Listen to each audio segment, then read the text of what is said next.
Hey, what is up, my fellow Cinephiles? Welcome to my channel, Feezys Media. For those of you that don't know me, this is your first time here. We're just first introducing. I'm Jay Feezy, hence Feezys Media, and this is my channel where I discuss movies, games, entertainment, TV, all that media that we consume aside from everything else going on. And you may think, okay, well, he's talking about entertainment media, but he has all these figures behind him. Yeah, so that's because I have another channel, FeezysFigures, where I talk about, you guessed it, figures. And so, yeah, that's kind of where that first all started. And then from there sprouted Feezys Media.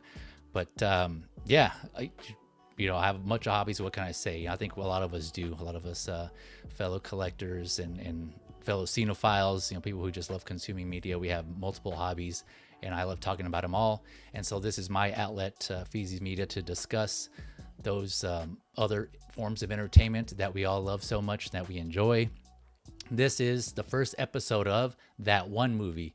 So this is going to be a series, sometimes live, maybe sometimes pre-recorded, depending on how it goes. Kind of test the waters. It's going to be progressing, I'm sure. We'll all be discussing a movie in particular. Sometimes I'll have a guest. Maybe I might roll solo. I don't know. We'll see how it goes. But for this one, we're gonna do. So I have a format I'm gonna try out. You can all let me know later on in the comments what you think. I'm thinking first gonna do spoiler free, right? So get some general thoughts, some ideas, just share, what we thought about the movie that we're gonna be discussing.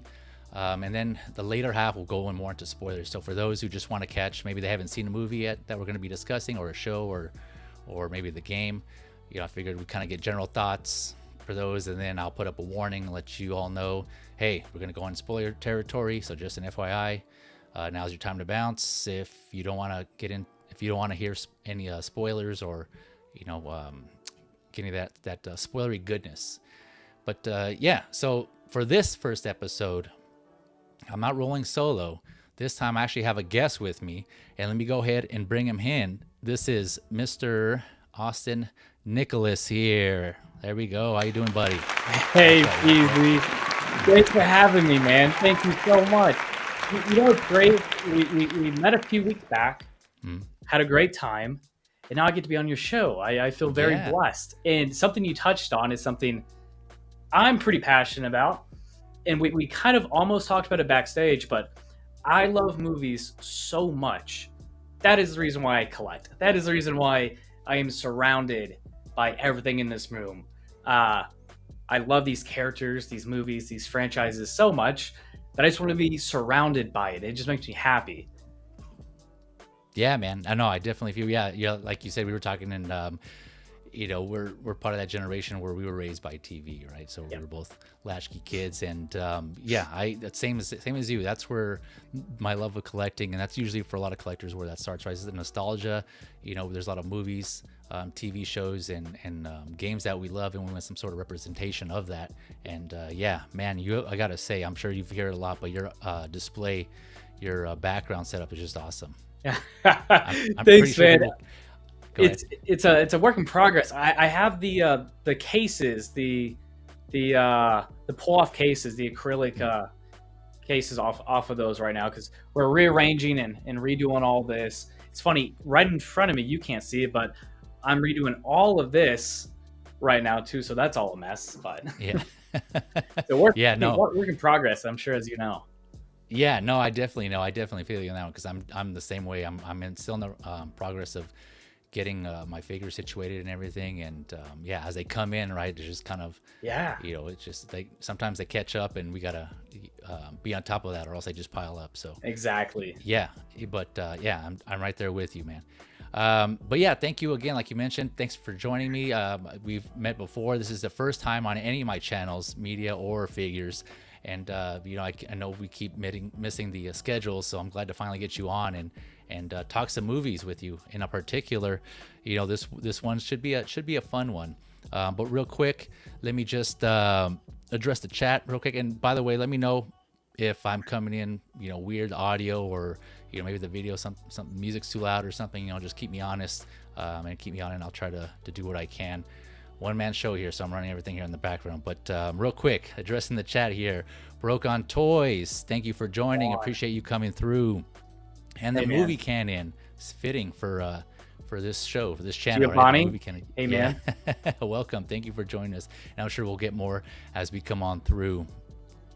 But yeah, so, you know, as some of you saw on the thumbnail, there's a movie that we're going to be discussing that's kind of on brand, right, for this past holiday.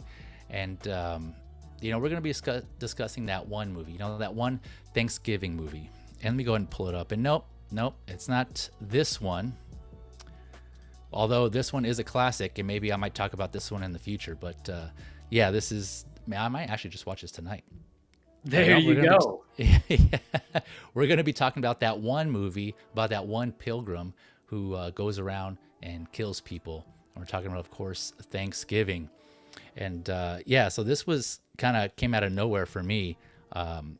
You know, we were about to talk on this backstage, and Austin mentioned, you know, when I saw it, and so we figured we got to save the good stuff for this show, right? So to answer your question, Austin, I actually went to go see this Thanksgiving Day, fittingly. So a buddy of mine, you know, they asked, hey, are any of you guys interested in watching this? I think it was a couple of days prior. And I was like, yeah, sure. You know, it's late enough in the evening after, you know, we've had our meals and I'm nice and full after maybe like 2 or 3 servings. What a perfect time for it too. Very fitting. Right? I was like, oh man, hopefully I can be able to, I can stay awake. So I had to buy like a 5-hour energy drink just to make sure, and drank half of that so I can make sure I was there throughout the movie. But yeah, we went that night, and it wasn't, it wasn't that bad. It wasn't that packed, surprisingly. How about you? When did you go see this one? Man, I saw it maybe 3 weeks ago. Oh, okay. Was it after Thanksgiving or on the day of Thanksgiving? I think it was a week before Thanksgiving. Oh, okay. My timeline's a little off, but I think it was like 3 weeks ago. 3 weekends ago. 3 weekends ago. Okay, gotcha. So you said before, could have been before Thanksgiving. Okay, gotcha. Yeah, I think it was maybe, I can't remember the release date. I should know. I'm sure we'll come across it here. This poster here I have in the background, you can't see it. It's covering us up, but it says exclusively in cinemas December 1st. But that's obviously not accurate because it had already been out for a couple weeks here in the States. Maybe this might be somewhere like in Europe or some other parts of the world. I'm not sure where else this came out, but yeah. So a little history on this. We'll go through some of these here. So this movie is directed by Eli Roth. It's for some of you that may know him. He's more of a horror director of horror, gory horror. Some great movies. Yeah. So here's some in particular. That's fantastic. Yeah. So we got Cabin Fever was one of the first ones he did. Most of you may know his work from Hostel, right? Here it says Quentin Tarantino, but I think Quentin Tarantino was more of just like a supporter of his to do this movie. So Cabin Fever came out in 2002 and Hostel 2005. If that tells you how long he's been around. Yeah. And then this one more recently was Green Inferno. And you remember the year for this one? I don't. I should have those down. No. Okay. I know it was more recently, but I think it was like that 2013. Yeah. I was going to say that sounds right, but I wasn't sure. So I wasn't just going to throw out a guess there. But yeah, so each one of these, Cabin Fever's been a minute since I've seen that one. I always get that confused with Cabin in the Woods, just like the title, right? But I have to go back and watch. Cabin Fever is fantastic. Yeah? It is. Okay. It's great. It holds up very well. Gotcha. Yeah. Hostel, I remember, obviously, for obvious reasons, right? Some of the scenes in there are pretty gruesome. I rewatched that. I rewatched 1, 2, and 3 earlier this year. Oh, did you? Yes. 1, 2, and 3 of Hostel? Oh, okay. Yes. Hostel, man.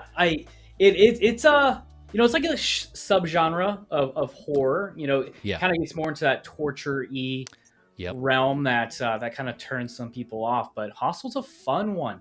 You follow 2 guys who kind of go backpacking across Europe, and not only is it a horror movie, but it's like a travel horror movie too. Everybody, hopefully everybody gets to travel every once in a while, and this kind of dives into the fear that everybody kind of has when being in the unknown in a foreign country by yourself. And it's great. Yeah. What another what other movie comes to mind? Speaking of that makes people kind of weary of travel. Let's see if we're Ruins. synced up. What is it? Ruins. Ruins. Oh, that's not the one I was thinking. I haven't even heard of that one. Man, you got one up ahead of me. I was thinking Taken. Oh, fantastic! Yeah, great. Yeah, that one is the one that people watch. It's obviously, especially females. You're like, oh damn. Kind of makes you a little hesitant to travel. But yeah, that and Hostel, and just a little more paranoid than you might have would be otherwise. Mm-hmm. But yeah, so it's been a minute since I've seen those movies, the Hostel movies. But yeah, I do remember the torture scenes in that one being pretty bad. Green Inferno, I just heard about recently. I wasn't aware of that, but I heard about the scenes in this, and oh man, yeah, those scenes are just pretty crazy. And I went back and I kind of did that thing where I fast forward through most of the movie, like at 2x or something, just kind of get the gist of it, and then like I would go to the scenes what they were talking about, just because they were notorious for those. And in true Eli Roth fashion, they didn't disappoint, man. Have you seen this one, Green Inferno? Yeah, man. So Green Inferno, I saw that. It takes a lot of inspiration from that a film from the 80s, Cannibal Holocaust. Oh, okay. Which I never saw, Cannibal Holocaust. That one had a lot of controversy because I think they actually the set got stopped due to a police or FBI investigation because of like the special effects that they actually thought like the bodies, the dead bodies, they were actually like cadavers or like actually like murdered people. Oh, I see. So yeah, I saw Green Inferno. This is one of the more weaker ones for me. Yeah, and it's for me, it's kind of the ending of how that one ends, and I don't know if we want to talk about spoilers for that, but it's a good build up. It's fun because once again, it's taking place elsewhere in the world, and you have a group of people who just kind of stumble upon something. Yep. Yeah, no, I agree. It definitely, like, I guess to be fair, like I said, I kind of rushed through it. So, but from what I saw and what I got of it, I would say it was probably like the weaker of them. But yeah, thanks by the way for pulling out the years for these movies. Something I should have had down. But yeah, you were like on the spot with that. So thank you, kudos to that. Real quick, let me call out Renz, the talented Renz Tolentino, for joining us. Good evening, Feezy, Austin, and chat. Hey, man, Renz. thanks for coming through. And let's see here. The movie canon's mentioning, I think Green Inferno has a spy kid, if I remember right. I don't know. Can you confirm that, Austin? I don't recall. No, I don't remember. Right. I don't remember. I'm sure he's right. Giovanni, I'm sure you're right. Yeah, I'm sure you are too. I just didn't recognize him if it was, because I honestly haven't seen Spy. I know of Spy Kids, I just haven't seen it. But yeah, you're probably right. But yeah, these movies, I just wanted to bring this up to show you some of Eli Roth's previous work. A lot of you may know him if you're not familiar with these. I'm sure you may have recognized him from Inglourious Bastards, right? He was Sergeant Donnie Donowitz, and yeah, we have him here. I'm sure you can, if you've seen that movie. I know a lot of people have, but if not, this is who he is. This is what he looks like. This is Eli Roth here, and he was in that movie. Yeah, there was another good movie, maybe one we might talk about in the future. So yeah, Eli Roth directed Thanksgiving, this movie that we are going to talk about here. So so a little history on this one, which I honestly, I have to admit, I wasn't aware of going to this movie. It wasn't until my same buddy who, my same friends who invited me to see this movie, they brought this up, and I completely forgot about this, and they reminded me. And so yeah, so this is based on a trailer that was shown in between these two movies of Grindhouse. So Grindhouse was like a double feature that was put together by Quentin Tarantino and Robert Rodriguez. And so the two movies that they paired were Planet Terror and Death Proof, and it was like literally just those two movies back to back. So there's one movie, and then they had an intermission, like a faux intermission, kind of representing. Both of these movies had that theme of, what was it? What would you say, Austin? Like a 70s movies from like the 70s. Yes, and, you know what's funny? I almost said it had a Grindhouse theme to it, but it's funny. I use that term because of these movies. But yeah like the 70s, that 70s look and feel, kind of a grittier lens over the camera to make it look a little bit rugged, a little bit older. Yep. Yeah, it has which creates a film crazy atmosphere. Yeah. Yeah. It does. Yeah, both these movies were fun. I would personally say Planet Terror is probably more of my favorite of the two. But yeah, it was crazy. You can pay the price. I'm pretty sure it was the price of one movie, and you got both of these. But like I said, these are like full length feature films, and it was back to back, and so it was long. But anyway, so in between these two movies, they showed a faux trailer, Thanksgiving, and you can actually go and see that on YouTube. And I forgot to put the link in the description, but I'll do that after this stream. I'll put that in there so you can go check it out. But I'm sure you can search for Thanksgiving Grindhouse trailer. 2007 is when this the Grindhouse came out, these two movies. And so so that trailer was shown there. And funnily enough, so here's, you can see the turkey here, and that's the title screen that they showed for that trailer. And fun fact, Eli Roth was actually in that faux trailer, and he's here sitting in the car with this girl. So see, I didn't know that. Yeah, so yeah, to be honest with you, I didn't know that until I started doing research for this movie. So with the help of Prestige Worldwide, who I hired, Prestige Worldwide. No, I'm just I did the research. Yeah, I did the research on my own here, and I was looking up some trivia on IMDb, and I went back, and because I didn't catch it either, I went back and I was like, oh damn, that is him.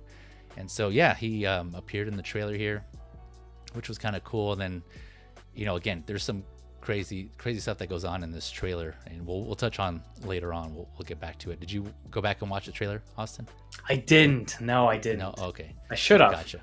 Yeah, we'll bring up some stuff here, but so there's some pretty crazy stuff in that trailer alone. But again, so Grindhouse, and I had completely forgot about that, and that was kind of a nice surprise. Again, when I went to go see this, I went in totally blank. I didn't know anything about it.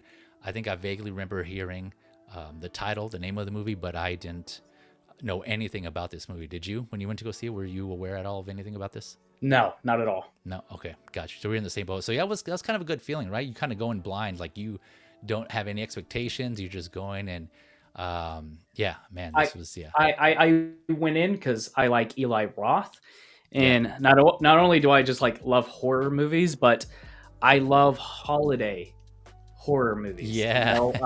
I love Christmas horror themed movies, and we really don't have none come to the top of my head for Thanksgiving, but I'm sure there are. So I was just really excited for this one. I agree. I thought it'd be fun, and we'll get our general thoughts here in a minute. But I just wanted to kind of go over a little of the backstory, the history of this. So in addition to him appearing in this trailer, I think he was on an interview. Eli Roth was in an interview recently. I read an article he was on a podcast. He mentioned that he wanted this movie, the Thanksgiving movie that we're going to discuss, this 2023 version. He was saying that the basis for this movie was that this trailer here was a movie that say someone made during that time. It was released, but it was just so controversial, and the scenes, the killing scenes and the death scenes just were so bad that a lot of people were really pissed, and everyone who worked on that movie lost their job. And I think the studio who made it, I think, went out of business. I forgot the details, but so they all it didn't go well, basically, and they locked this movie up. Then some years later, this movie ends up being released and being rebooted, and that's what this 2023 movie is supposed to be, a reboot of this trailer for this movie. So we'll touch on some things. We'll see some similarities, but that was the whole backstory, which I thought was interesting. I don't know, did you hear anything about that? No, I didn't. No. Yeah, isn't that kind of cool? He was just saying, so basically this 2023 movie is a reboot of this trailer here of what this movie would have been. See, it just adds an extra layer to this. Yeah. Movie. Yeah, right? Yeah, knowing all that lore. Mm-hmm. Let's see here. So, all right. So going on to general thoughts here. Again, we're still in the spoiler-free discussion. What was your overall general thoughts and your takeaway of this movie? So like I said, I'm a sucker for a holiday-themed movie. And I'm even more of a sucker for a whodunit. Yeah. So it kind of made me feel like it kind of had a 90s vibe to me when watching this. I had a lot of fun. This movie's I don't know the best way to describe it other than fun. Granted, this may not be for everybody. You have to be a fan of horror. You have to appreciate the holiday theme to it. The movie doesn't take itself too seriously. I feel like it's very self-aware of what the atmosphere is and what they're trying to achieve, and I think they absolutely nailed it. Yeah, no, you basically said it perfectly. That's everything. I felt the exact same way. Like I said, I went in, not knowing anything about it, and I was expecting it to be fun. And yeah, I agree. It was. I would say, as far as Eli Roth's reputation and his work, it's probably not as bad as gore wise, and what the deaths that take place aren't as bad as some of his other movies, but maybe like a step down. And so, I mean, some of them, again, we'll get into this here, the deaths in a little bit. But yeah, some of them, we definitely had like good candy carnage in here. Yeah, there's good yeah. gore, but none of it was. Yeah. I didn't find any of it gratuitous for the sake of being gratuitous. Right. I love Hostel, I do, Yeah. but that movie definitely leans more heavy on the gratuitous blood. Yeah, it bit overdone. I didn't get that from this whatsoever. Yeah.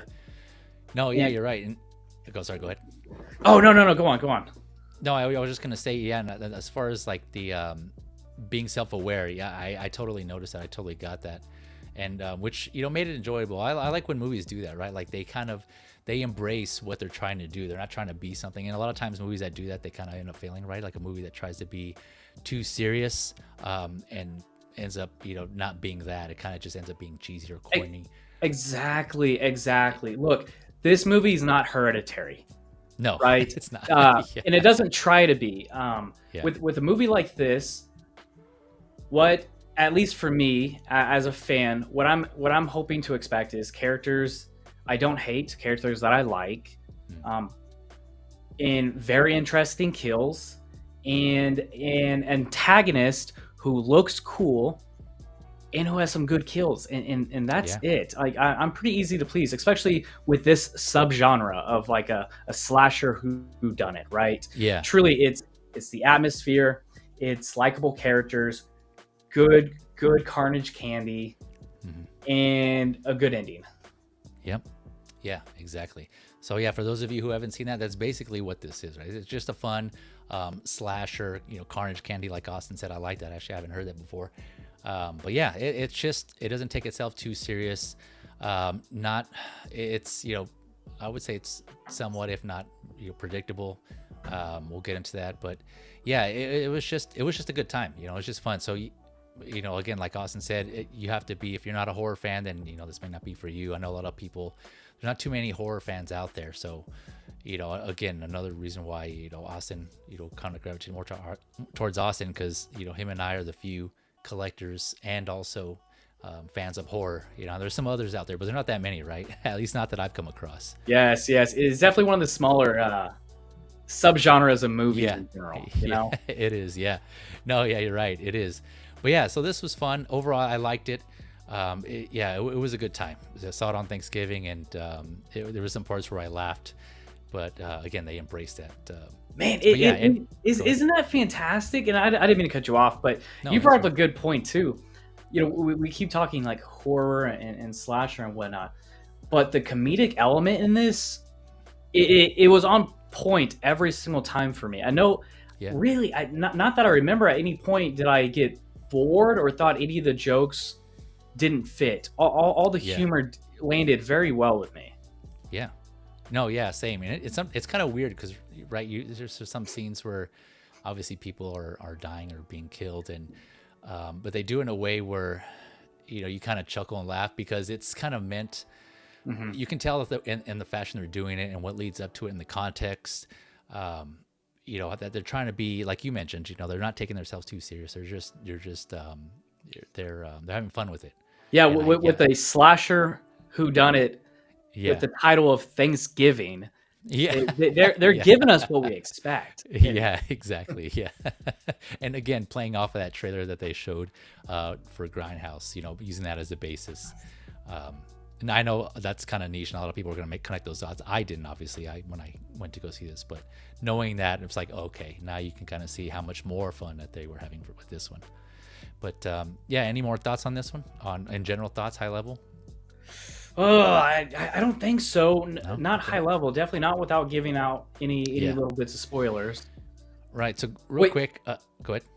I was going to ask, and I was hoping this doesn't segue it too much. And I don't know if you want to answer this now or maybe later.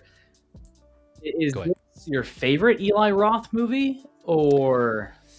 I would have to say as of now, yes. But like I said, it's been a minute since I've seen the other ones. I have to go back and watch, Cabin Fever, The Hostels. Yeah.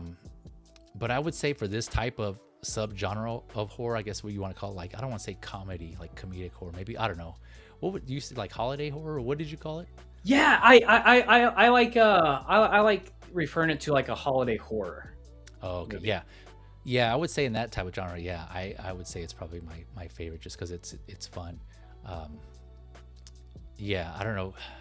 The others, it was more like a shock factor. I don't think the stories weren't as they weren't as memorable, right? They didn't stick with me. But again, I have to go back and watch them to give it like to make that deciding factor, to give it a fair chance against the other ones. How about you?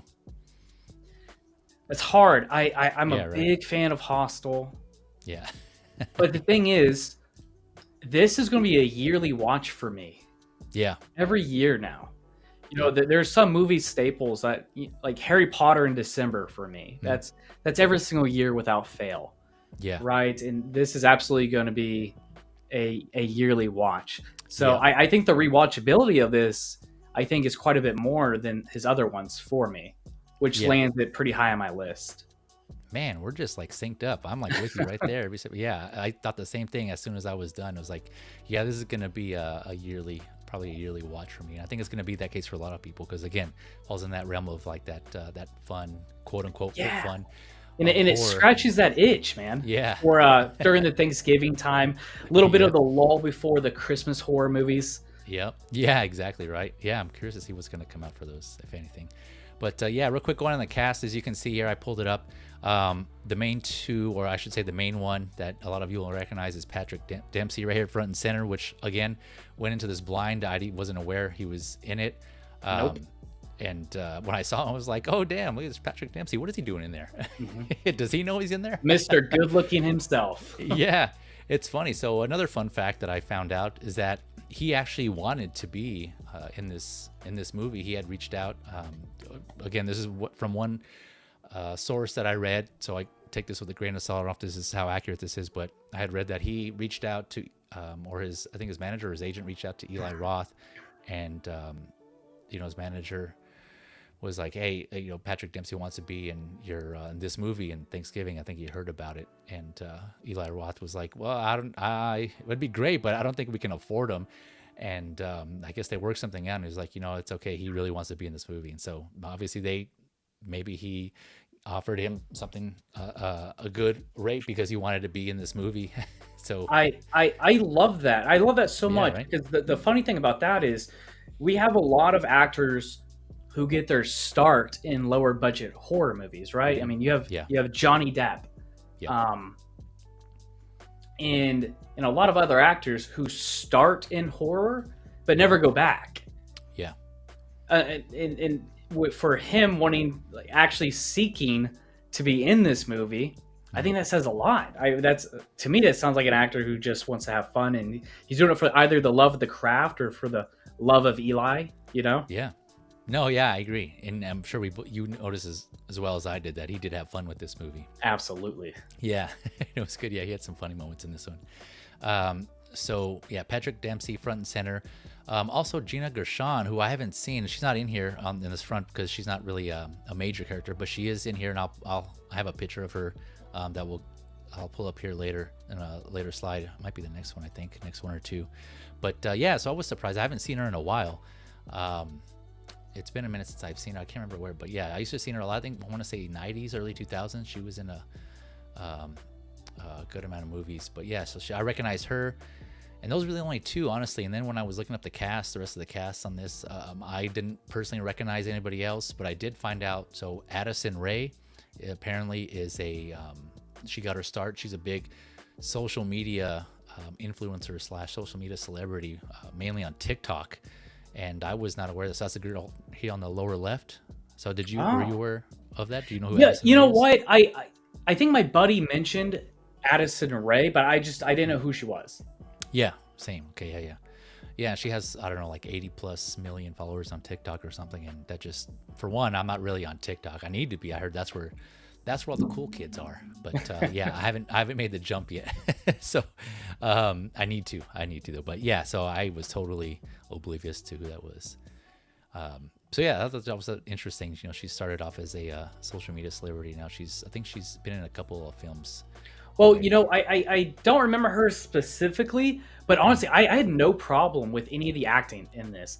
Nobody did I really ever roll my eyes at or cringe at anything. I thought all the humor landed pretty well. I thought all the dialogue was good enough for the type of movie that it was. So I applaud her.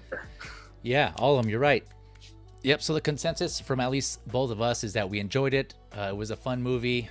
I would recommend it if you're into horror. You know, like Austin said, horror.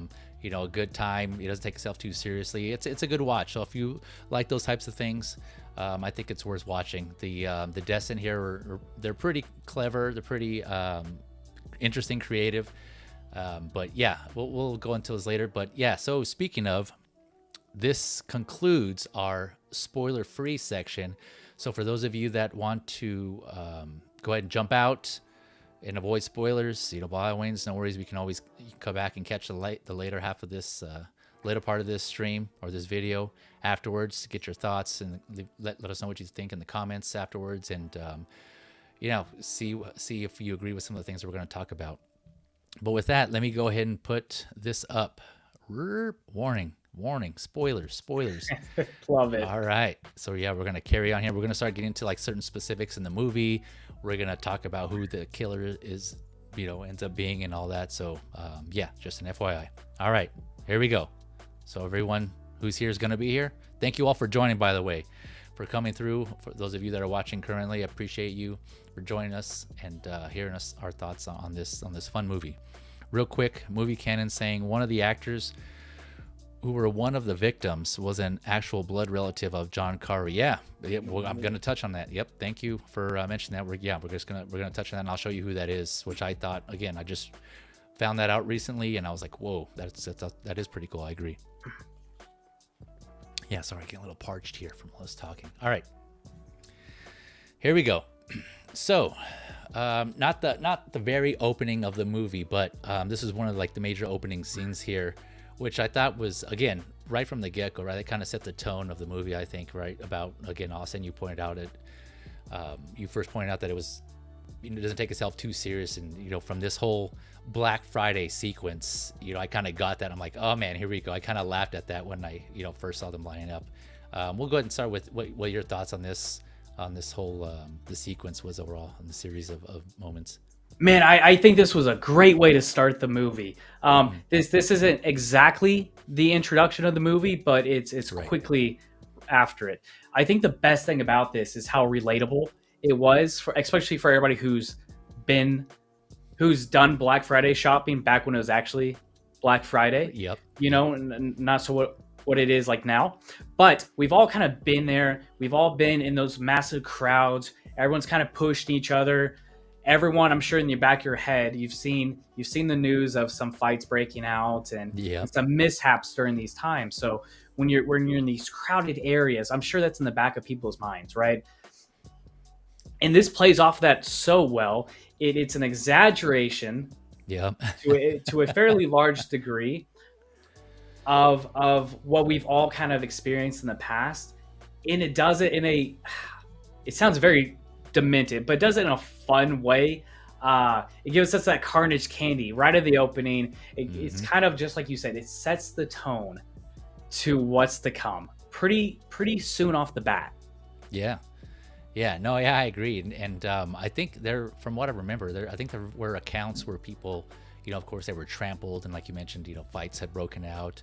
I didn't follow all the stories across the whole nation, but I'm sure, you know, there were some incidents where maybe someone got hurt, either like intentionally or otherwise. But yeah, this was you know, pretty crazy that it just started because, you know, some kids went in there.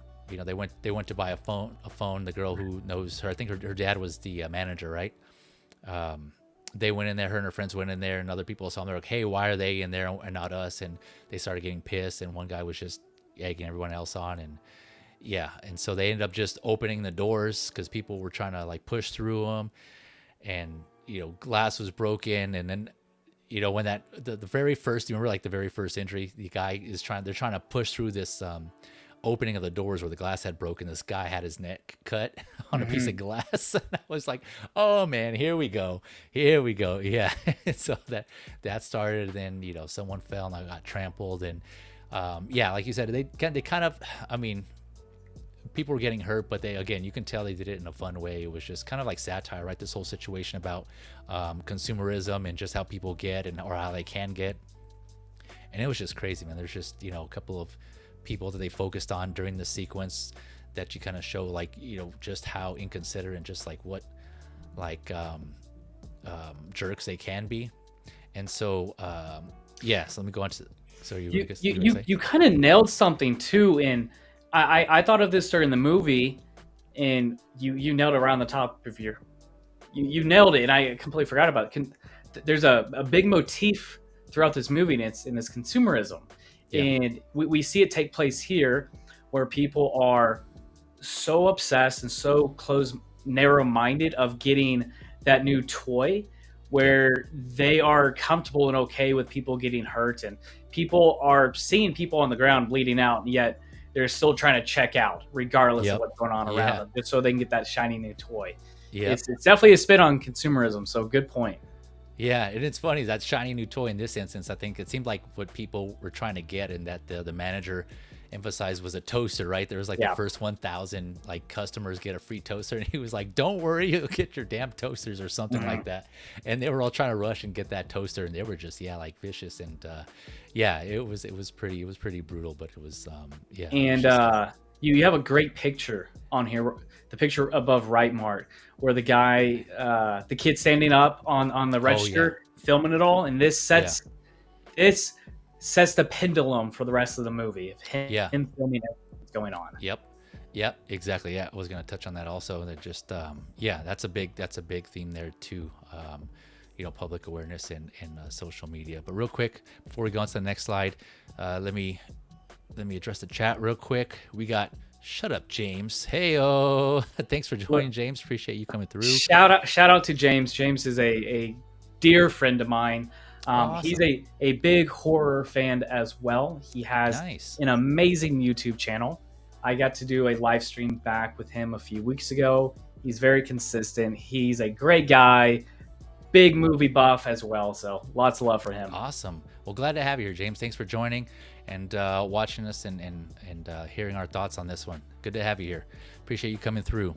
So James says also that opening set the scene in all the best ways. Yep, anxiety inducing but oddly fun. Exactly. Yep, that's a good way to describe it. I felt the exact same way. Let's see, James also says it reminded me of a lot like Final Destination setup. We are introduced to all these people knowing some shots are gonna go down. Yep, exactly. Yeah, the crew, the main core of the group there, and you're right. I didn't make that connection, but that kind of seems like, kind of like a foreshadow of like the people that are going to be focused on. Let's see here. So Broke on Toy says, I'm gonna have to watch this one. He laughs. Yep, it's a fun time. Yeah, it's a good time. Like Austin and I were saying, it's definitely a good time. So going back here, sticking with this, but the sequence here, this Black Friday sequence. Here's Gina Gershon. I mentioned she's one of the ones that I recognize, actresses, and then Patrick Dempsey. So they were both in here when this all went down. Speaking of deaths, I mentioned, there was some injuries already. One guy got his neck cut in the glass trying to squeeze through the door. Someone got trampled on. One of the deaths came with Gina Gershon here, which was kind of, again, it was just kind of comedic. You can tell that it was just, they were just having fun with it, but it was kind of gruesome also. I don't know. Do you remember what happened with her? Wait, is it the next scene with her?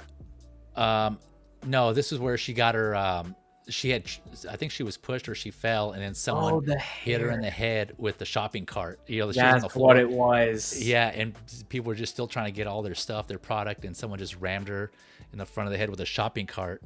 Her hair gets tangled in one of the wheels, and the person, I guess, is still like oblivious to it and is trying to like pull the shopping cart. Yep. And then you remember what happened? Yes. Yeah. Oh, can we also applaud the fact that it wasn't just awful CGI. It was Yeah. practical Yes. effects, Let's and it pause. Oh, looked here we go. amazing. There we go. Yes, I agree. Yeah, it was. Yeah, I think most of it, from what I read, most of Yeah. the effects in here were all like prosthetic, right? They're all practical effects, Yes. weren't they? Yeah. All Yeah. Okay. practical Nice. effects, and Yeah. for me, that's the reason why that I enjoyed it a lot. It never took me out of the movie. You know, Yeah. a lot of movies when they use a CGI as a crutch and not just an enhancement, it really takes me out of it. You know, Yeah. I think this will be another reason why this movie is going to hold up for years to come. Is because people are going to look back on it and it's going to age extremely well. You know, movies from the 80s, Yeah. take Nightmare on Elm Street, 1984. Like a lot of the kills, I mean, it still holds up because it's practical effects, and that was 40 years ago. Yeah. No, actually, that's a really good point, and I agree. Yeah, that is a very good point, because you think back, when they use CG, the CG is reminiscent of the times that they're in, right? You go back and look at some of the CG that was done for movies that had it early, and you can tell, like, oh man, that's bad CG. But at the time, just like video games, when we're playing them, we're, oh man, that looks so real. Those graphics look awesome. And it's like the first PlayStation, it's all like blocky, and they're just all like Final Fantasy VII, and then you go back now and you're like, oh damn, that isn't a little rough. Well. Yeah, it's a little rough. But yeah, you're right. Practical effects will always hold up. Sometimes they may the sequence may not be the best, but I think the practical effects there, like some of those scenes that contain them, will always they still they're memorable, right? They always leave an impression. They add more to the realism than the bad CG. But yeah, I agree. So yeah, that was one of the deaths in here that was pretty crazy. Gina Gershon's getting scalped by the shopping cart. Let's see here. So continuing on with, did you have any other thoughts on this whole like opening, or not this opening, but this whole like sequence, this whole Black Friday? No, that's it for me.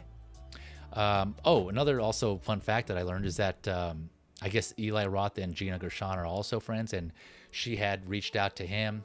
Again, take this with a grain of salt. I had read this in one website. IMDb actually was also, they also had it there, so I don't know how accurate this is, but she had reached out to Eli Roth and asked, hey, when am I going to be in your next horror movie? And he had told her that, actually, I'm working on one now. I have one part now for you that I'm working on here, so hence why she ended up being in this movie. I guess it was just good timing on her part. So again, I don't know how accurate that is. That's just one of the stories I read, but I thought that was pretty interesting. Just again, going back to how we're saying people who, they want to have fun still. They don't feel like they're too good to be in horror movies, and they enjoy the craft. Yeah, I think that says a lot about Eli Roth too, at least his brand within the industry. Of he actually has these actors actually reaching out and wanting to be there. Yeah. Instead of, it doesn't sound like a mere money incentive. It just sounds like an enjoyable avenue for their career. I agree. He's like, has a good it kind of makes it seem like he's a good person to work with, right? If people are still reaching out to him, and he has his connections and networks, and he's just despite the content and what the type of movies he makes, there's still people who want to be a part of that, of what he does in his work. That's cool. I agree. So going on here, so after going on to the deaths, I mentioned the deaths multiple times. We're talking about some of the deaths, and it wouldn't be an Eli Roth movie without some creative deaths. So going on here, real quick, a little more of what happened. So people are killed, Gina Gershon being one of them, and then we find out later. We'll touch on that later on here, but what happens with her, and then there's a killer going around because of that incident. He wants to take revenge on everything that happened, the people that he felt are responsible. He dons this John Carver mask. John Carver is, correct me if I'm wrong in the chat, or Austin, you as well, it was one of the pilgrims that was in some sort of famous painting, I believe, depiction of like pilgrims in a painting. One of the pilgrims, his name is John Carver, and so these masks in that town, they kind of hand them out for like parade or for Thanksgiving, for that time frame to celebrate. And so he dons one of those masks early on in the film, and that's what he usually wears. He goes around and kills people dressed as a pilgrim, as John Carver. And the one on the right is the one that he dons later on. So he has two different masks, which I thought were kind of cool. The one on the right, I think, was more of like a metallic looking mask. They don't really specify. But did you know who John Carver was when they mentioned him? Yeah. My buddy filled me in when going to see it. He filled me in on it. Can we also say like, so for, I think one of the reasons why the movie Terrifier has done so well is because Art the Clown has such this aesthetic look. Yep. I think they nailed it with this. He looks great. It's very fitting for the kind of movie that is. Yeah. And that's one of the big aspects that you want for a killer in a horror movie. You want them to stand out, be different, look different, and it's something for you to take away. This is one thing I'll definitely remember, his get up. Yeah, for sure, right? I think I put it online with I put it up there with Ghostface, right? And everyone knows from Scream, everyone recognizes that mask, along with Michael Myers, Jason, Ghostface, and now it seems like John Carver or Thanksgiving maybe added to that, or the Carver, I think is what they called him. The Carver is going to be definitely synonymous with Thanksgiving, at least for horror fans going forward. Yeah, more ways than one. Yes. All right. So now going on to the deaths here. So the first one we see, and this is what the movie canon, I believe it was movie canon, brought this up. So this is, and the character's name is Lizzie, played by Amanda Barker, and she's actually a blood relative of John Carver, that movie canon mentioned earlier. So yeah, I found out she was the one who was related to him, not John Carver the killer in the movie, but the actual John Carver who exists, from history. And so she has a really thick accent, you can tell, and that's all natural, I guess, where most other people were, they had to work on that, but hers was real because she's from Hanover, from what I read. And so she ends up being the first victim by the Carver's hand. And yeah, this scene here, I wasn't sure. I'm still getting familiar with YouTube's rules and stuff, so I wasn't sure up to what point I could what images I should show, so I kind of played it safe for this first part. But yeah, so this this scene here, you can see she's stuck to something. She's screaming because what had happened, which I thought was pretty interesting. And again, one of those things where you can tell they're having fun because it was totally unnecessary.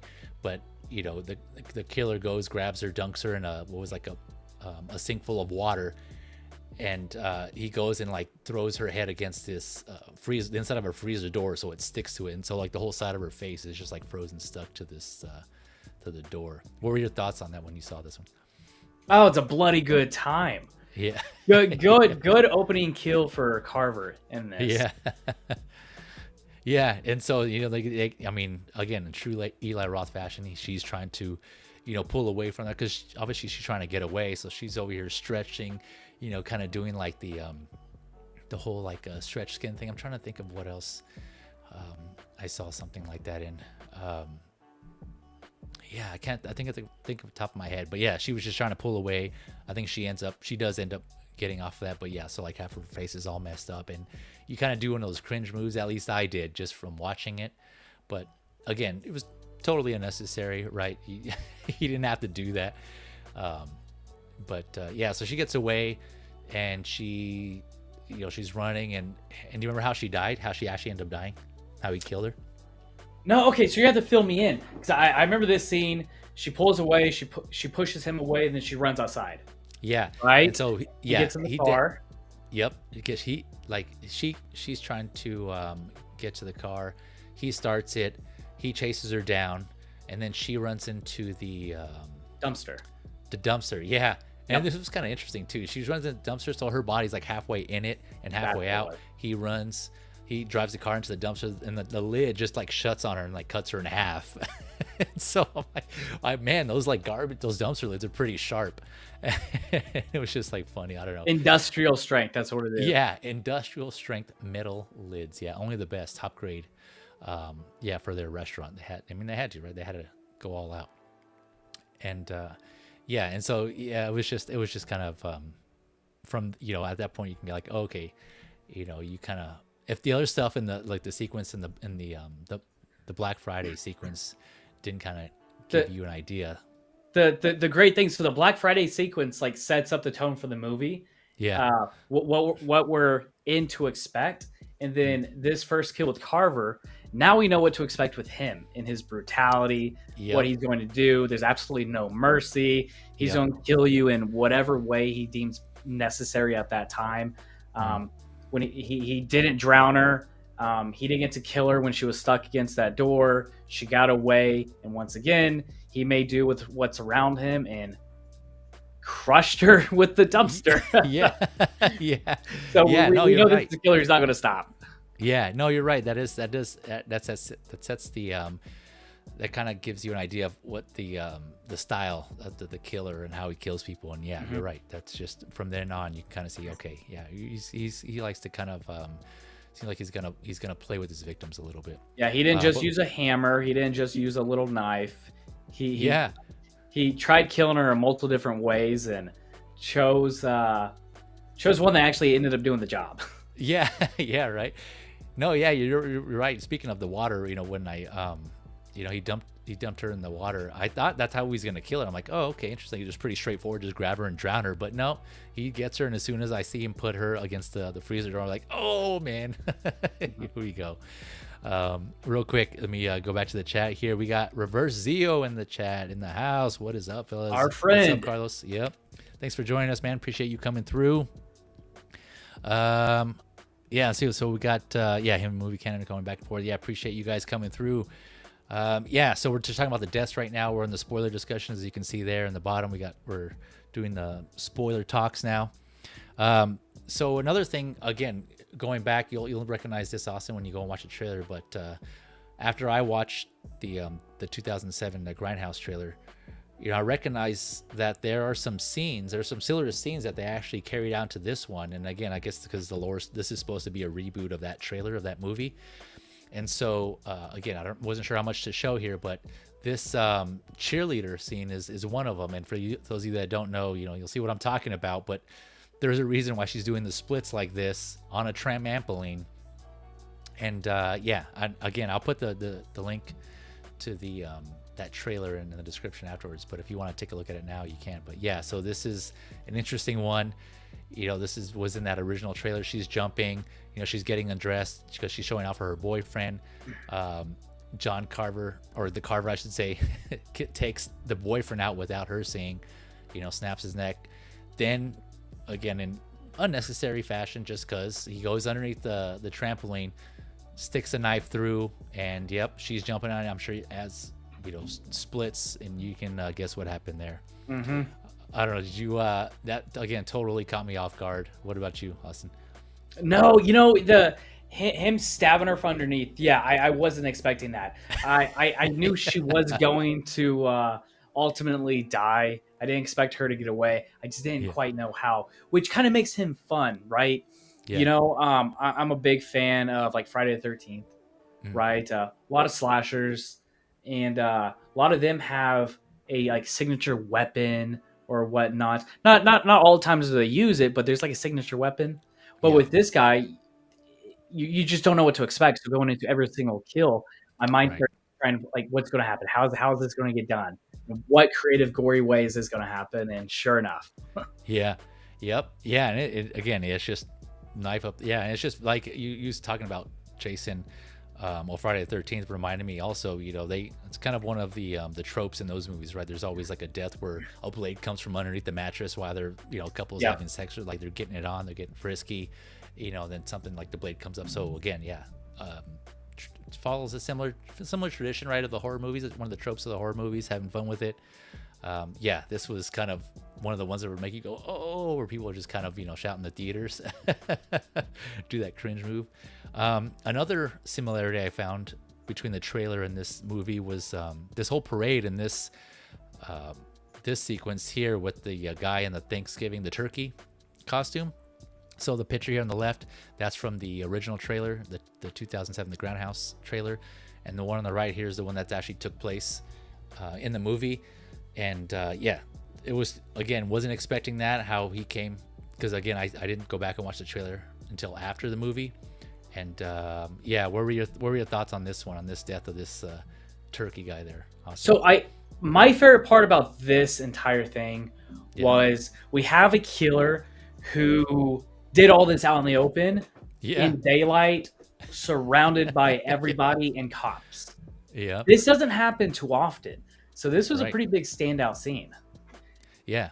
No, yeah, I agree. And that's, again, another one. These deaths, they keep, just catching me a little bit off guard.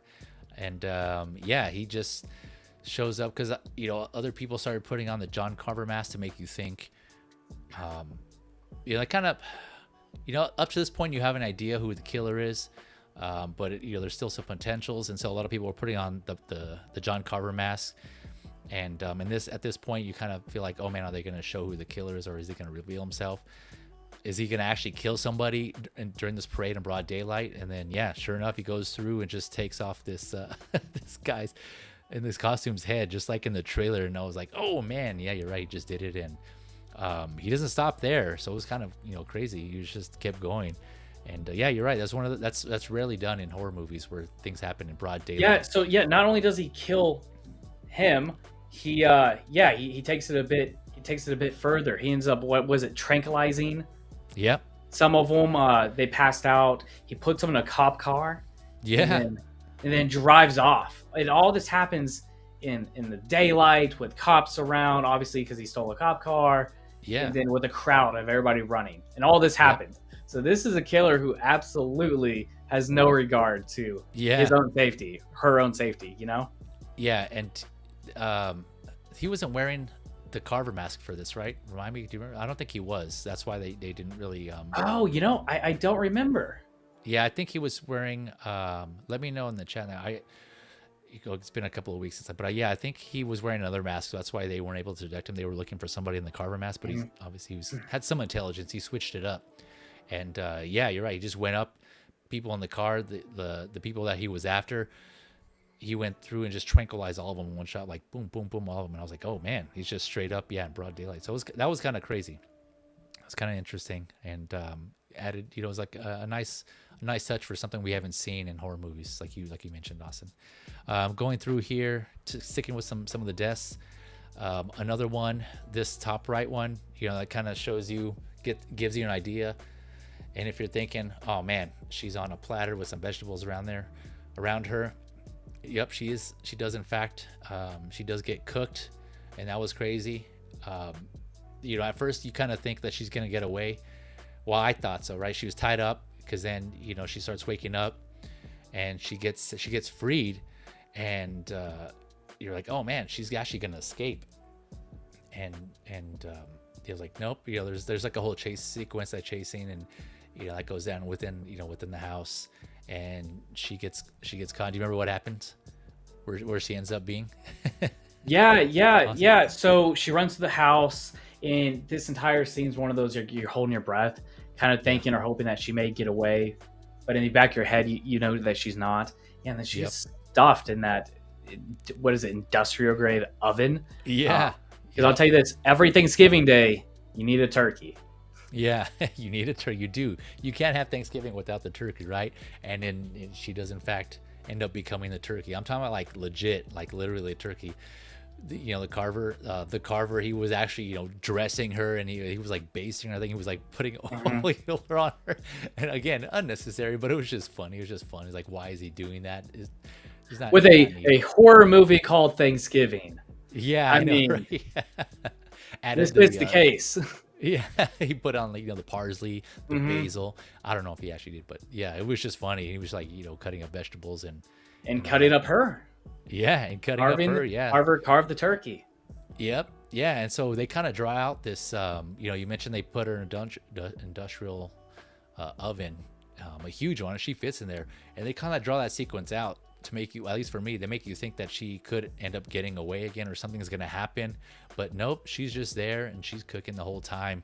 And they just show her until she actually just dies, and she's in there. And she comes up later on, like as Austin mentioned, as the turkey. And again, this is kind of similar to the trailer. If you go back and watch the Grindhouse trailer, they have that in there. So yeah, it's ultimately what his plan was. Carver, the killer, he wants to bring in all the people. He's looking for all the people who he held accountable, who he thinks is responsible, and he wants to put them around the table, and like Austin mentioned, Thanksgiving fashion, with this girl here as a turkey.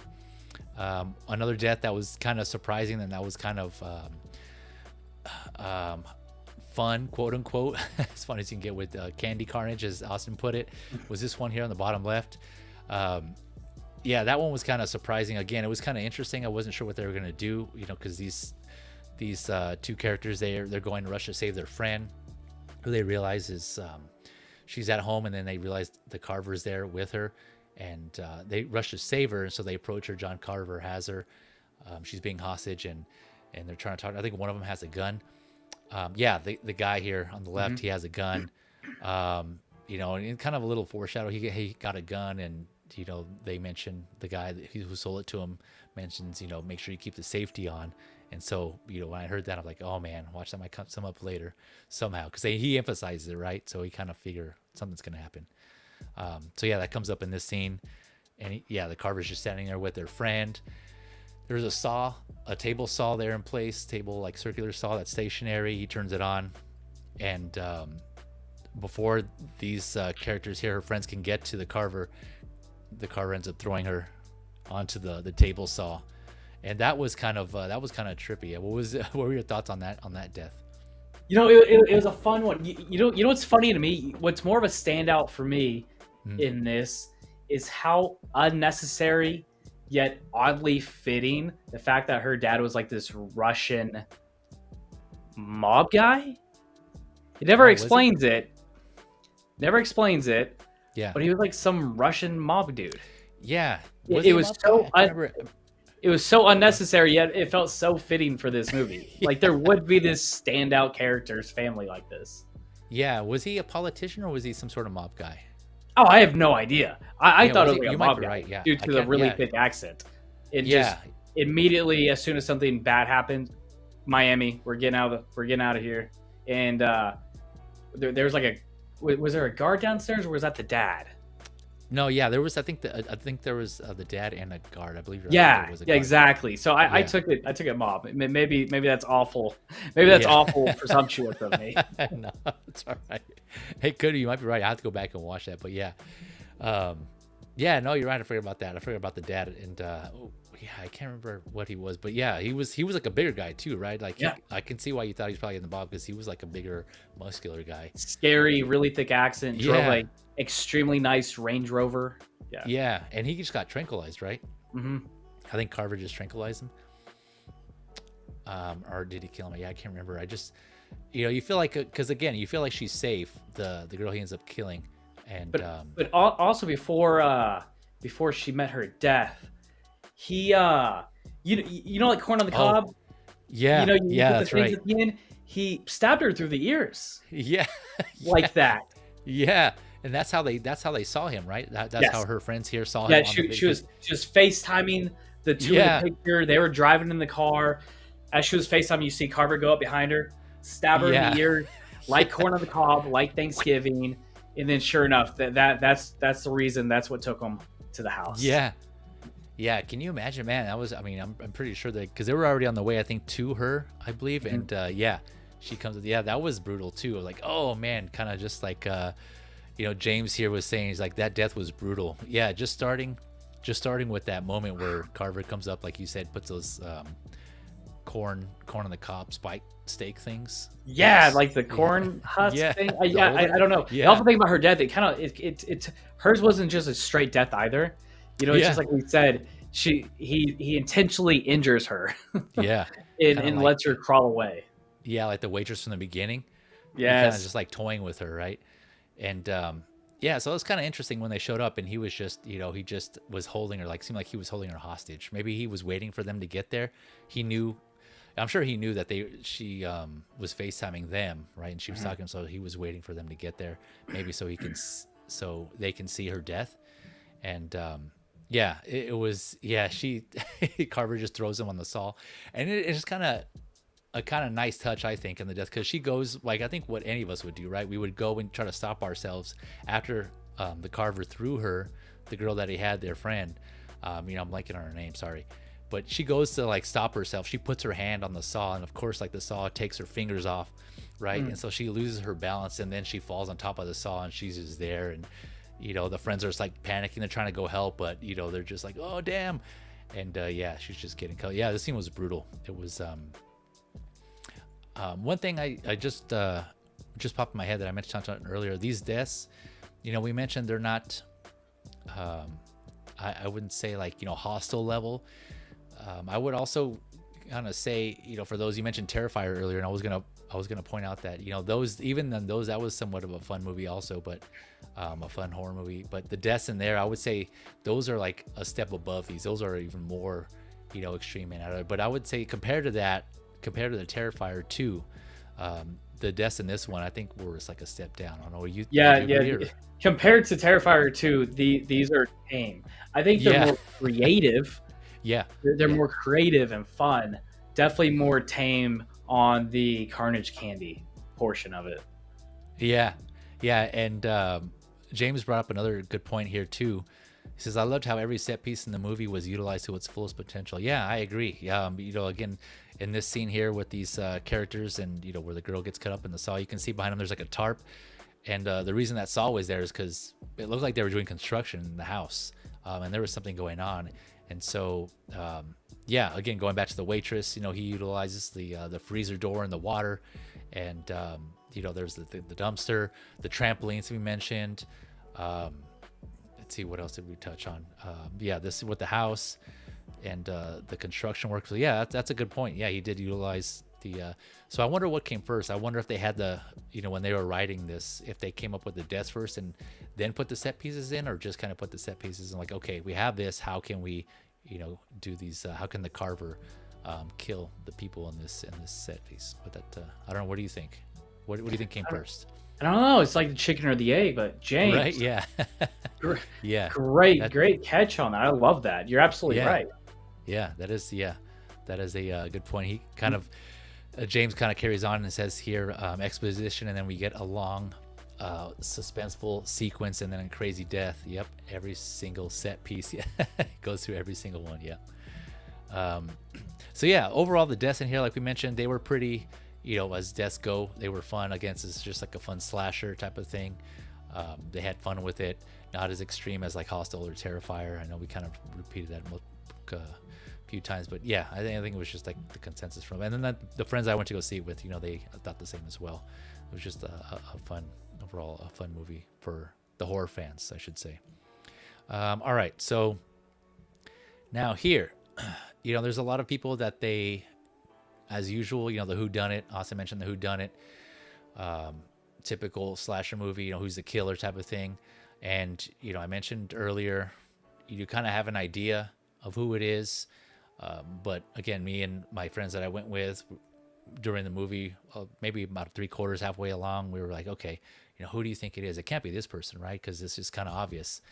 And that person we were referring to is, Patrick Dempsey. There's a lot of obvious clues that make you think like it could be him.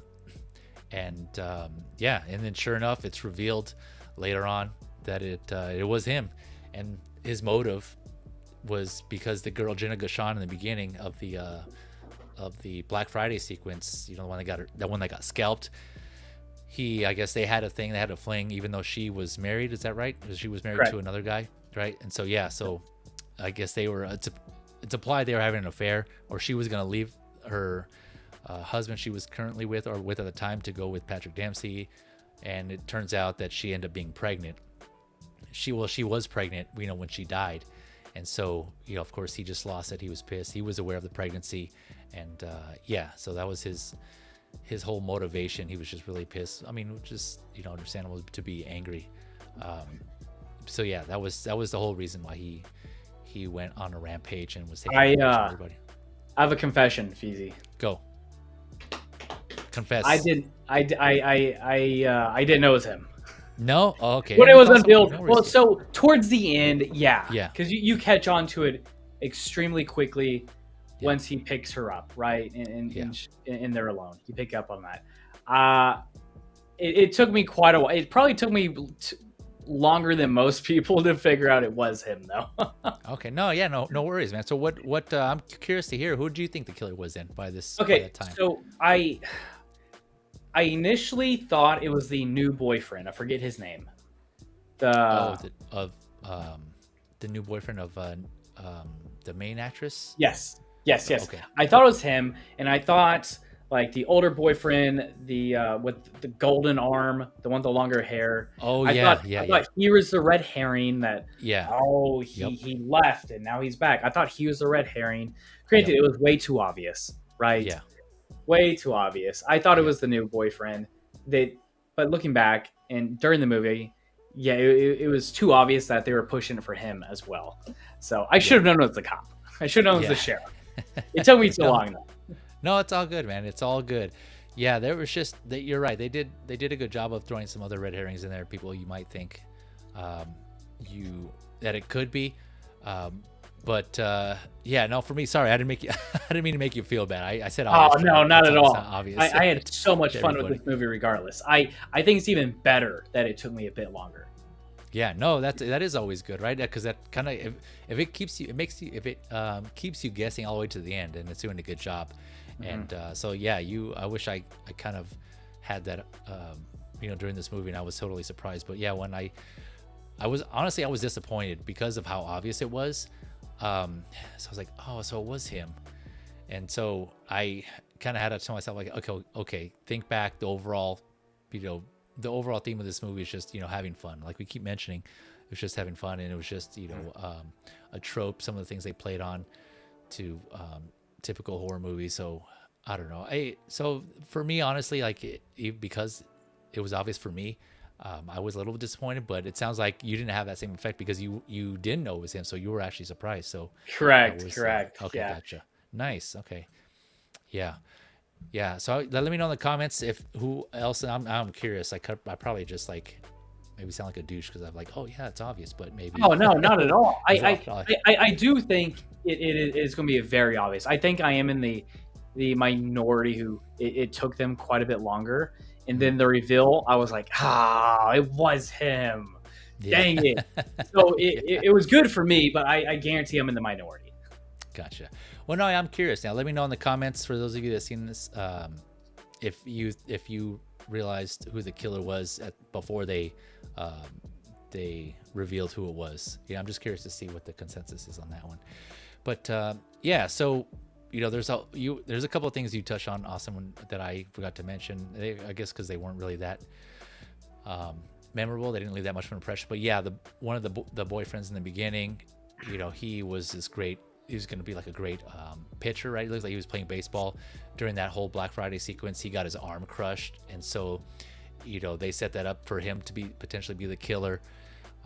Like you mentioned, he just like leaves town because she's just totally upset and disappointed and depressed, which again is understandable because he had his whole future taken away from his good pitching arm. Gets broken, and he was on the right track to go to possibly become a pro. And the new boyfriend just seems weird. He's been trying to hook up with the main girl, the main character, for even while she was still with her previous boyfriend, the pitcher. This guy was still trying to hook up with her. So, that kind of sets that up there for him to potentially be a killer because he's just out of nowhere. And Yeah, and then like the new boyfriend, like at the diner scene, she's with all the friends and none of them likes the new boyfriend. yeah, Then he shows up and he has tickets to a game, and that's when Yeah. they're like, oh, he's kind of cool. But yeah, at that point I was thinking like, oh man, the entire friend group doesn't like him. Obviously there's something there. But yeah. once again, the red herring got me.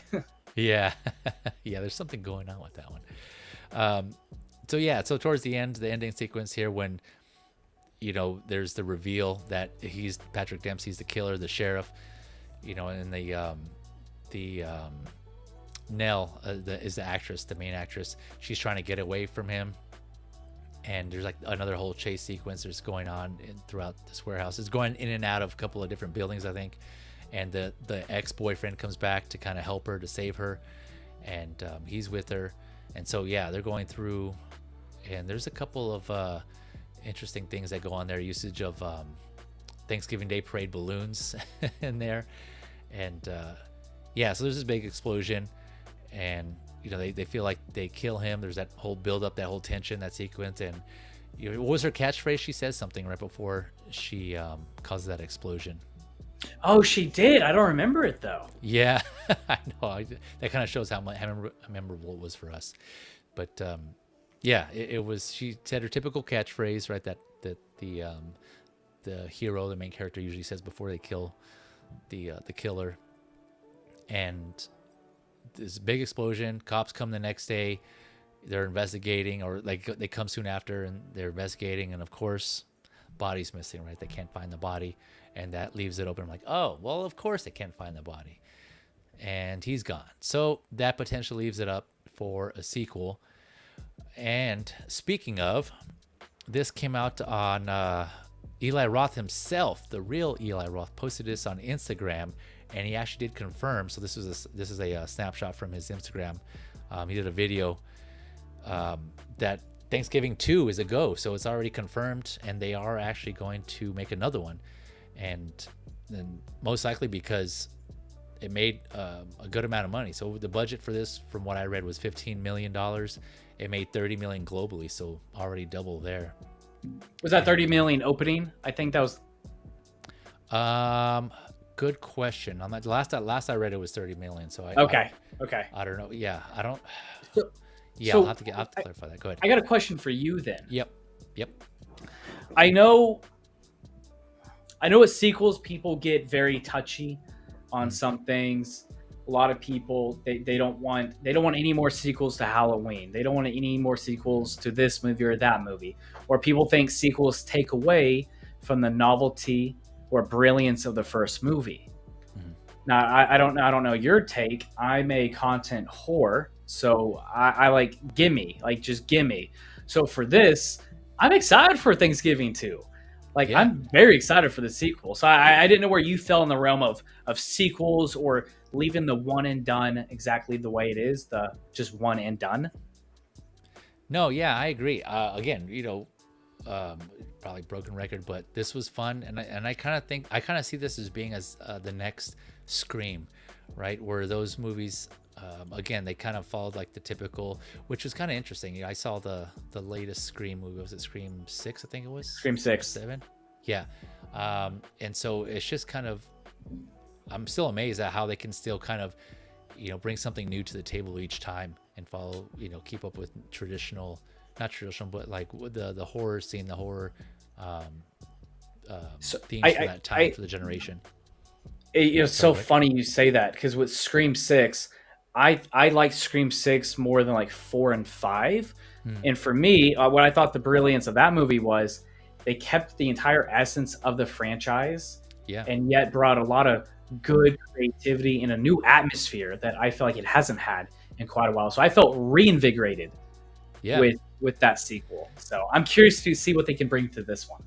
Yeah, right. So touching on that, I think I'm all for sequels, right? If they stay fun, they could be progressively better. I don't know, like the Screams. I know that's just subjective, but I kind of see this as being a reoccurring series. Again, like Friday the 13th, Halloween, Scream. We mentioned The Mask, the iconic killer, the recognition of this killer, again, the Carver. And so that could be on par with Ghostface, another recognizable mask or person in a costume. I'm guessing people are going to probably dress up as Halloween, or for this killer for Halloween next year. Pretty simple, I'm guessing. Get the pilgrim hat. I don't know, but yeah, I'm to answer your question, I'm all for the sequels. I'm pretty stoked to see what they're going to do. And speaking of, we have the survivors, which there was, I think, a few of them, at least 2 from what I remember. There's more, but they know who the killer is, right? They know it's Patrick Dempsey. So I'm curious to see how they're going to treat the sequel. If it's going to be speaking of Scream, like a Scream, they're going to take the Scream route where each killer is different. It's someone either it becomes a mantle. Yeah, exactly. They take on the mantle. It's going to be someone different, maybe someone related to Patrick Dempsey's character, or he's going to have like some sort of apprentice, quote unquote. He's going to take someone under the wing, and he's going to have them carry out all his killings or do his bidding, type of thing. Or I don't know. What do you think? How do you think they're going to approach that now that we know? And I don't know. And it's funny because when you were talking about Eli Roth confirming this, in my head I started thinking like, well, the entire world knows what he's done because it was essentially a live stream with him explaining it. I initially think that there's in my head, I think, copycat. There's going to be a copycat killer, pretty much exactly what you said. There's somebody else is going to put on the mask. do the killings. I think there's gonna be some sort of twist where he comes back and either kills that killer, or there's a tussle there, or whatnot. But I think it's going to be exactly like what you said. Somebody else is going to take up the mantle of the mass killing. But I think there's going to be another twist to that. I think the next movie will have a twist, but it's not going to be like the who done it exactly like we got in this one. Yeah, it's going to be when does the sheriff come back in this? Oh yeah, we know the guy in the mask isn't him. Yeah, and we're kind of anticipating, like, I know he's pulling the strings, or he's like the puppeteer somewhere. Like, when are they going to show? When is he going to make that cameo type of thing? Is that what you're saying? Well, here is something. Yep. What if he does wear the mask because he's burnt? Oh, I like that. And that's the added layer to him. Or he wears the burnt mask, and that's what it's going to be. The burnt mask, and you see the burnt face underneath.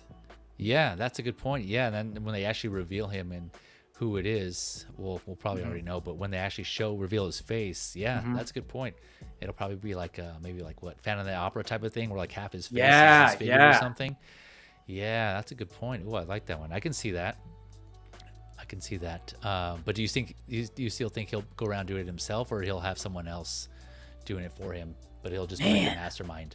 Man, I don't know. I feel like this can go two ways. I feel like this can be a grudge match for him, where he wears the burnt up mask or suit, and that's gonna be a lot of symbolism for him. Or it's gonna be the other way, where a copycat killer is wearing the John Carver whole gimmick and get up, and then that's kind of what we get. I feel like it can go either way. Yeah. Yep. So yeah, either way, I'm looking forward to that. This is set for a 2025 release. That's Thanksgiving 2. That's what the date that Eli Roth had mentioned in his Instagram. I'll put that also in the description below after this stream later on. But yes, folks, that pretty much wraps up. That's all I had.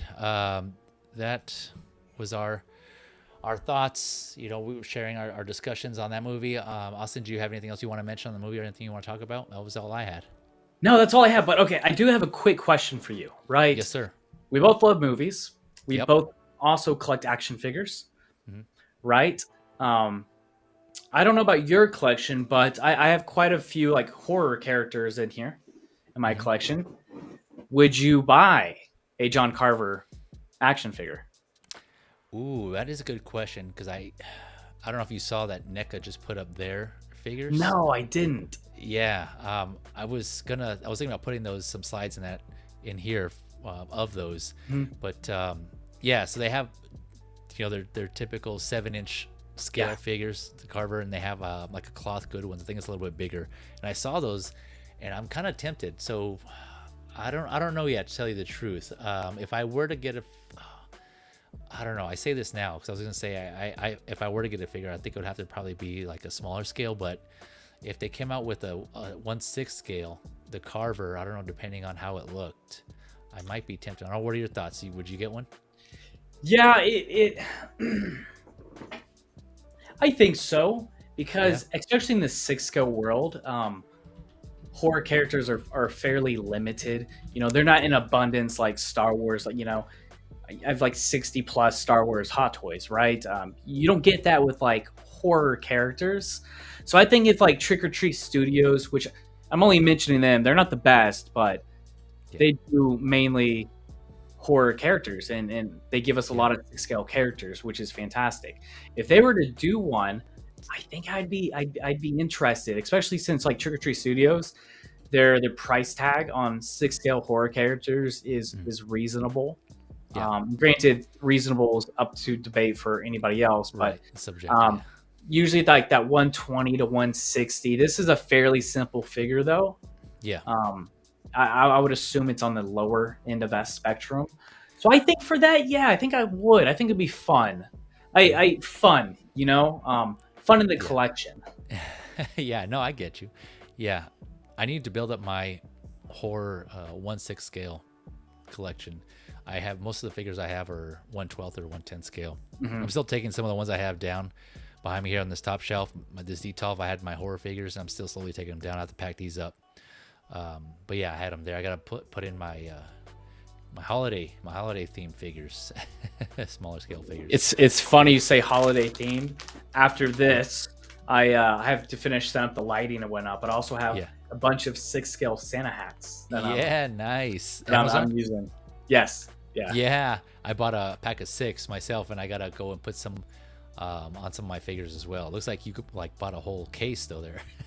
Yeah, I bought 30 of them, which isn't gonna cover much, but it should do most of the 6 scale characters in the D-tops. Not all of them, but most. Yeah. So it'll be fun enough. Almost one for every figure. Yeah. I'm looking forward to seeing those photos if you post those up. Yes, definitely. Movie Canon here suggests Sideshow should do it. I love my Michael Myers 1/6 scale figure. Yeah, I could see Sideshow doing them because they usually do the horror figures, right? And they have not missed. Everyone has been absolutely fantastic, and they sell out. Yeah, so probably like you were saying, right? Because they don't do too many. They don't do them that often. They don't do too many, and they're big horror franchises. You know, they did Pretty Lady, Leatherface, Ghostface. You got Sideshow's Michael Myers, Freddy Krueger. They did Ash too, didn't they? Ash Williams or no? Yes. Did they? Okay. They did Evil Ash and Good Ash. They're fairly older figures. Azimuth did the newer Ash. Yeah, that one that turned out amazing. I was eyeing the deluxe version. I kind of heard some mixed things on that one though, so I didn't pull the trigger. But I might be. Yeah, I think if the mixed things you heard was like the quality of the Deadite not being great, they did fix that.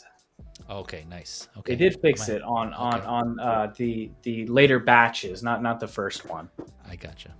Okay. Looks brilliant though. He's a pretty expensive piece, so is he? Damn. Definitely worth considering. Yeah. Okay. It's a big base though. Talk about an interactive, fun base. You don't get that too often.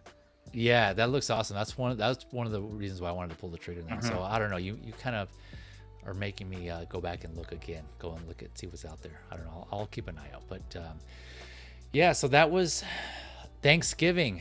You know, thank you all for joining. For those of you that came and popped in here and there, for those of you that stayed till the end, appreciate you. Thank you very much for taking the time your Saturday night to hear us out. And for those of you watching in the replay, thank you for taking the time to hear us out and to chat with us. Again, let me know your comments. Let me know in the comments. Let me know what you thought about the movie.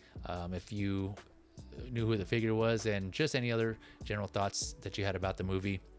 Austin, thank you again for being my first guest on that one movie.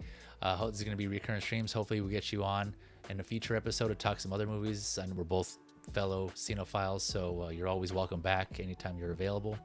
I feel blessed. Thank you so much. This was a lot of fun. And Broke on Toys Juan, it seems like he's watching the movie now. So you did a very good job, Feezy. Awesome. Yeah, let me know after you're done watching it, Broke on Toys, what your thoughts are.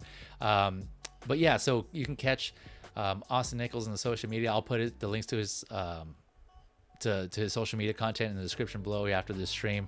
I'll put that on there. But yeah, check him out. He has a lot of awesome content. And if you enjoy what you see, consider liking, subscribing to some of his stuff there. You're too kind to me. Yeah, no, you're a good guy, man. You're a good guy. You got to support each other there. So you're putting in more work, definitely more work than I am. I've been slacking, so I got to put more work. This is a long time coming for this stream on this channel. But yeah, so look out for additional content. I'm kind of behind on some. I was supposed to do an Exorcist one, so be on the lookout for that. I have yet to do that. But yeah, so this is Feezys Media. On my other channel, FeezysFigures, I talk more about, do streams about collectibles and things like that. So check that out. I'll put a link in the description for that as well. But again, thank you all for joining us. I hope you all have a good night. Enjoy the rest of your weekend. And until the next one, have a good one.